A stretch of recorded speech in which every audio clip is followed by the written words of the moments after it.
Myself Kumari Rita, Department of Psychology, Ramlakhan Singh Yadav महाविद्यालय, Ranchi university, Ranchi. मैं आज सोशल साइकोलॉजी जो कि सेमेस्टर 3 का CC7 का एक विषय है और उस विषय के अंतर्गत यूनिट 2 मनोवृत्ति। पहले सेगमेंट में हमने मनोवृत्ति क्या है, nature and definition of attitude को बता चुके हैं। आज हम फॉर्मेशन ऑफ एटीट्यूड अर्थात अभिवृत्ति के निर्माण या विकास में किन कारकों का योगदान है, इसकी चर्चा हम आज करेंगे। व्यक्ति की अभिवृत्तियां आयु और अनुभवों के बढ़ने के साथ साथ विकसित होती रहती है। एक समूह के सदस्यों की अभिवृत्तियां समान होती है तथा अन्य की भिन्न होती है।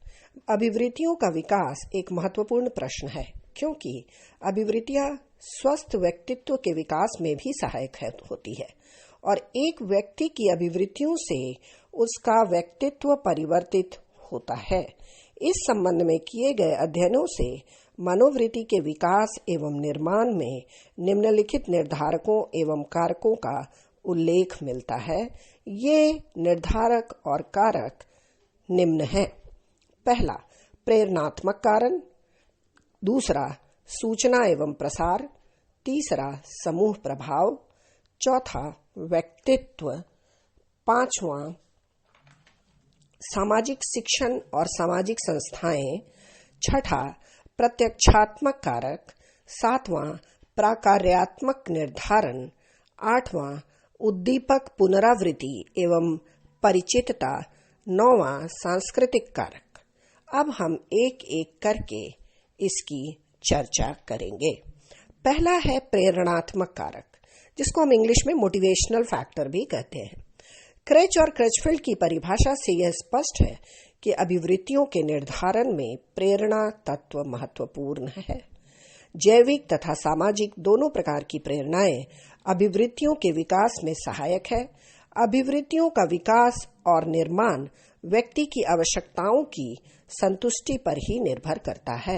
बहुत बार ऐसा देखा गया है कि व्यक्ति की जिन आवश्यकताओं की संतुष्टि होती है, उनके प्रति उसमें धनात्मक अभिवृत्ति का निर्माण और विकास होता है, जबकि जिन आवश्यकताओं की संतुष्टि नहीं हो पाती है, उनके प्रति व्यक्ति में निषेधात्मक अभिवृत्ति का विकास होता है। ये हम जो स्वरूप है मनोवृत्ति का, ये हम पहले सेगमेंट में समझा चुके हैं।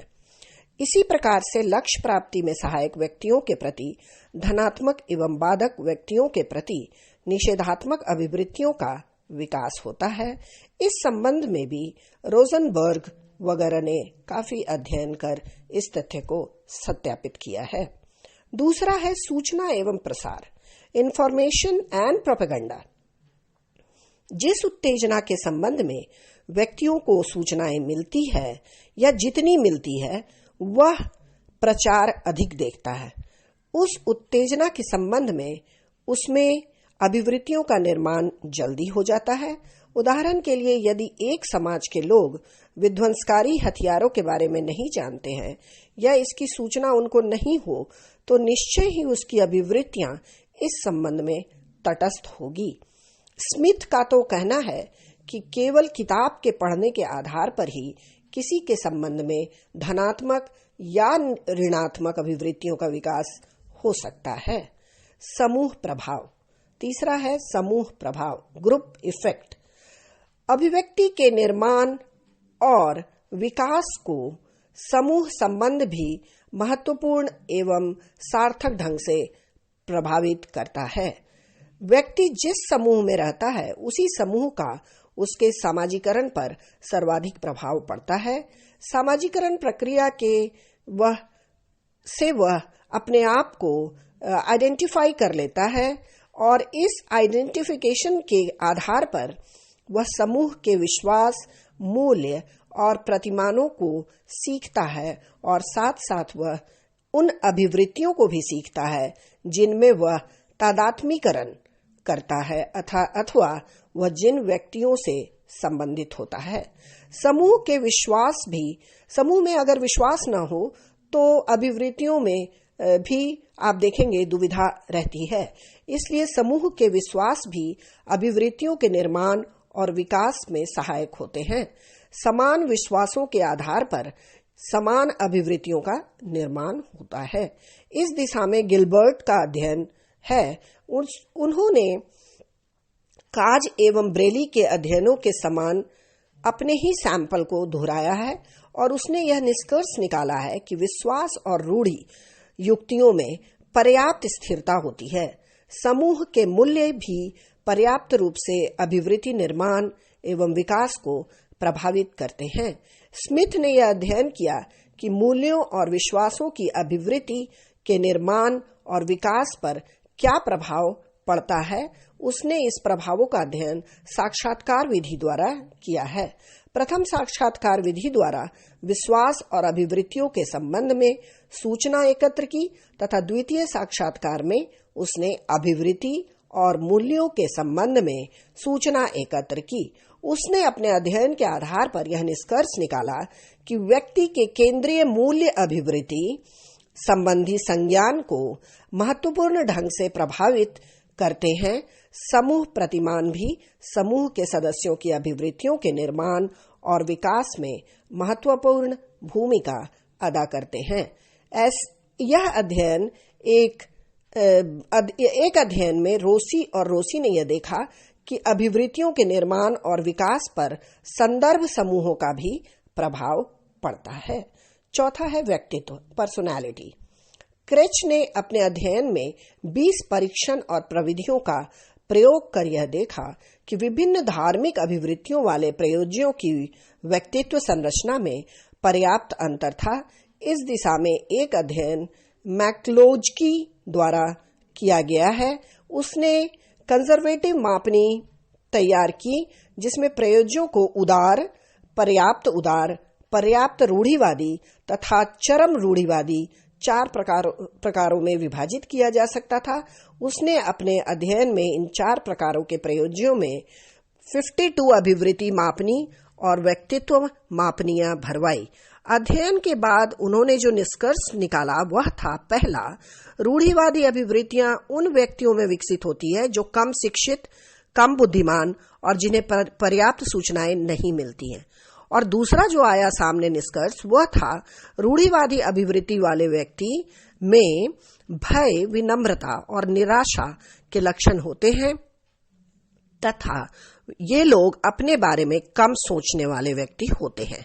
और तीसरा हुआ मत भिन्नता, अहम सुरक्षा, अपराध, मनमुटाव आदि व्यक्तित्व के लक्षण चरम रूढ़िवादियों के साधारण रूढ़िवादियों की अपेक्षा अधिक मात्रा में पाए जाते हैं। और चौथा जो निष्कर्ष सामने आया वो यह था कि चरम रूढ़िवादी के निम्न आत्मविश्वास, निम्न सामाजिक उत्तरदायित्व, निम्न प्रभुत्व तथा निम्न जागरूकता की विशेषता भी सामान्य रूढ़िवादियों की अपेक्षा अधिक मात्रा में होती है। पांचवा है सामाजिक शिक्षण एवं सामाजिक संस्थाएं, social learning and social institutions. Newcomb आदि मनोवैज्ञानिकों ने अपने अध्ययनों के आधार पर अभिवृत्तियों के निर्माण में सामाजिक सीखने के महत्व पर प्रकाश डाला है और उनका कहना है कि परिवार, स्कूल, मंदिर, मस्जिद, चर्च आदि समाज की कुछ ऐसी संस्थाएं हैं जहां पर व्यक्तियों को सामाजिक शिक्षण दी जाती है और यह सामाजिक शिक्षण की अभिवृत्तियों के निर्माण और विकास में काफी सहायता मिलती है। आज भी नियमों और प्रचार के बावजूद समाज में व्यक्ति अछूतों के प्रति प्रतिकूल अभिवृत्ति सीखता है तथा भिन्न भिन्न जातियों के प्रति विभिन्न प्रकार की अभिवृत्ति विकसित करता है। छठा जो कारक है वो है प्रत्यक्षात्मक कारक, परसेप्चुअल फैक्टर। अभिवृत्तियों के निर्माण में प्रत्यक्षीकरण कारक भी महत्वपूर्ण है।